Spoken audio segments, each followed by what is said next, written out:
মেহেরপুর জেলার গাংনী উপজেলা একটি গুরুত্বপূর্ণ বাজার এবং প্রাণকেন্দ্র বলা চলে এই গাংনী বাজার। এই গাংনী বাজারে একটি আরও গুরুত্বপূর্ণ অংশ কাথুলি মোড়, যেখানে কিছু গুরুত্বপূর্ণ প্রতিষ্ঠান যেমন ডায়াগনস্টিক সেন্টার, ক্লিনিক সহ আরও অনেক ধরনের প্রতিষ্ঠান রয়েছে। এখানে একটি রেস্টুরেন্টও রয়েছে।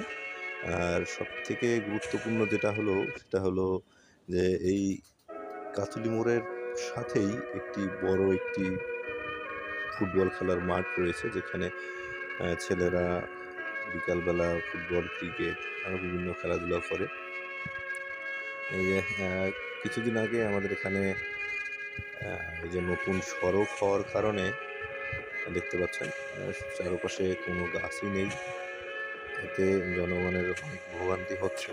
তারা কিছু সময় এখানে পার করত, বিভিন্ন দোকানে বিভিন্ন জায়গায় আড্ডা দিত, কিন্তু সেই জায়গাগুলো এখন আর নেই, কারণ গাছগাছালি কোনো কিছুই এখানে অবশিষ্ট নেই, সবই কেটে ফেলা হয়েছে রাস্তার জন্য। আবার রাস্তার দুই পাশে ড্রেন হচ্ছে, সবই জনগণের সুবিধার জন্য। কিন্তু আপনারা চাইলে আবারও নতুন করে নতুন গাছ রোপণ করতে